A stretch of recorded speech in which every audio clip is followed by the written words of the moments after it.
almost heaven.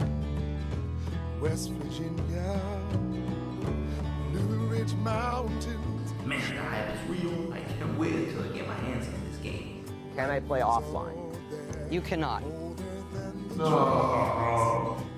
What's up, you guys? This is FearD10 and welcome back to the channel. And if you click that video, chances are that you, one, either you love just to watch, Fallout 76 videos from different perspectives, or two, which is the main reason why I made this video, is that maybe I can give you guys a little bit more information, maybe a little different perspective than most people have been talking about, and maybe this will help you make that choice if you're on the fence. And by no means I'm here making this video to tell you, you know what, you should definitely buy this game positively 100%. That you are missing out on a lot of stuff. So here's hoping that you make the right choice. Give yourself to the dark side. And the three key points that I believe that has most Fallout fans hesitant to try out Fallout 76 is, will it have a offline mode? How will they deal with player griefing in PvP? And one of the most important for people that give the game more life is, will it have mods? And I'm sure that most of you guys know the answer for the first question, but just in case you don't know it and you're hearing this for the first time, get a little closer so I can just whisper in your ears and the answer, and only you will know it. No, there won't be no offline mode. And you want to think a little bit more? You can't save your progress in the game. So is this a deal breaker for you? Then get the hell off now. All jokes aside though, you guys, having no offline mode and not being able to save game progress is a big deal for a lot of people, specifically for past Fallout fans where the games were known for a single player experience, doing quests, NPCs, and saving your progress whenever you felt like it, and not worrying about some random jackass come into your world and making your experience less of a enjoyable one. So I understand that, but let me give you guys a little bit more, so maybe you might change that. At first, they're like, this is the Fallout I know and love. So I think 80% of it probably is the Fallout everyone is used to, and the other 20% is really different. And it's at times a little hard to explain, this is the flow and how it feels, because at one point it's comfortable, and the other side it's all new.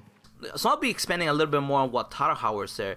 The 80% is what Fallout fans love the game for, which was building settlements, a workshop, crafting, questing, and they said systemic systems in the game, basically things that happen in the world that trigger certain events or stuff like that, and it all is gonna be there. They said that they were gonna dig a little bit deeper on the survival part of the game, which I'm actually excited for. And the 20% is basically the online part of it, where the NPCs have been replaced by real players.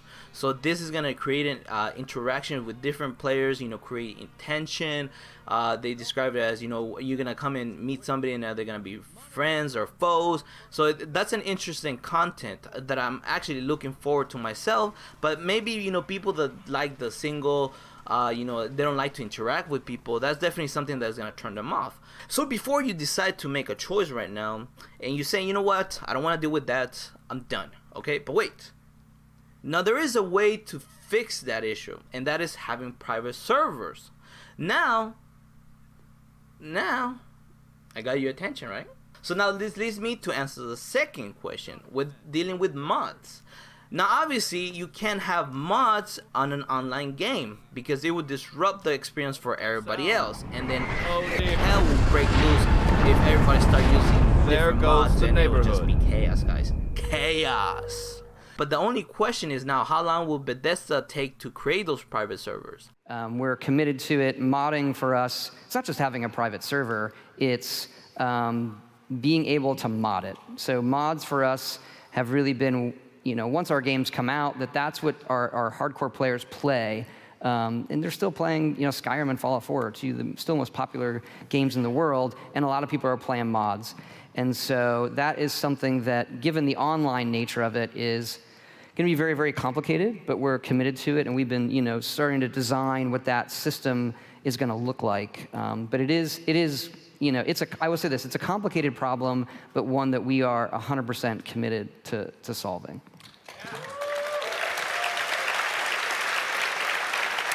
So private servers are definitely gonna be an answer for those individuals that don't want to play with anybody else and, you know, have their own space.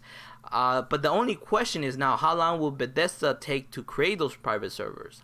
So PvP in Fallout 76 is something interesting and I'm looking forward to, and it's definitely new to Fallout fans, and they're still a little bit concerned about how Bethesda is gonna be, you know, dealing with balancing the game and how the mechanics of PvP will work. So this leads me to try to answer the last key point of how will Bethesda be balancing PvP and dealing with player griefing. So the way that Bethesda is approaching PvP is basically like this. You're in a camp, another player comes at you, they want to engage you in PvP, right? So they start shooting at you.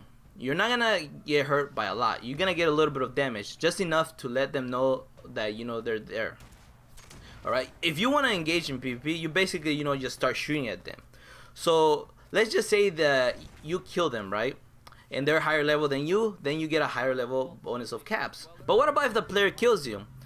The incentive is to seek revenge, is, you know, it gives you a higher reward if you complete it. So, you know, it's actually pretty cool how they go about it, you know, if it's done correctly.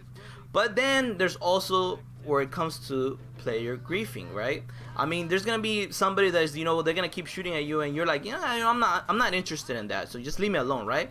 But Bethesda said that there's a way that they know they can still kill you if they keep shooting at you. So what happens if, you know, a player kills another player that didn't want to enter in PvP? Well, it turns out that, you know, if you kill another player without, you know, them wanting to enter into PvP, they're gonna, you know, be labeled as a murderer. They're not gonna get no rewards. They're gonna be marked in the map as a big red star, letting him know, you know what, this guy killed a player without, you know, wanting to engage PvP. And so basically everybody in the server is gonna know, you know, that you did that. So he's gonna have a bounty on his head. And here's the kicker: everybody in the map can see him or know the relative, you know, location of him, but he can't see other players. And I like how Todd Howard put it, you know, making assholes interesting content, which was pretty gold, you guys. It's a pretty good system for punishing players if they care about rewards and caps. I mean, there's still the chance, you know, that people are just gonna be griefing others just for the sake of griefing. So what's the punishment when, you know, you lose a PvP battle, or in general, what do you lose in the Fallout 76 when you die? Well, the only thing you drop is your junk, what you're carrying at the moment. Now that can probably be, you know, if you probably were spending a lot of time, you know, gathering certain junk that is probably hard to get, yes, I can see that, you know, that can be a pretty, you know, it can sting a little bit. But overall, I don't believe, you know, that PvP is terribly unbalanced. It's just something that, you know, we all don't know what will happen until the game goes live. So, you know, that is just something that if you're really unsure of, you know, you're just probably gonna have to just wait until, you know, you see the game, you know, in the world and free, and, you know, see the chaos before you even decide to go into that chaos, you know. All right, don't forget we have a chaos quota, gang. Let's really it up. All right, guys, that is all I had to say. Just to summarize, you know, if like the key points, you know, if you want to play single player with other people, build the world with mods, then you're just probably gonna have to wait until you hear more about the private servers and when they're coming. If you like the PvP, but that's definitely, you know, something that you don't know how it's gonna be balanced, or, how terribly unbalanced, because at this point we don't know what's gonna happen. Even Bethesda knows it, that they don't know what's gonna happen. If you're waiting for somebody to see their gameplay or their perspective, hey, right here, man, right, me. I'll be making more Fallout 76 videos in the future. I'll also be live streaming, and actually I might be making a video on Monday about the special perk cards. And if you guys want to see my perspective and more info about that, just stick around the channel. So don't forget to comment, like, subscribe, and hit that notification bell if you're already subscribed to keep yourself more updated for these videos. And remember that this was FearD10. I'll be seeing you guys later.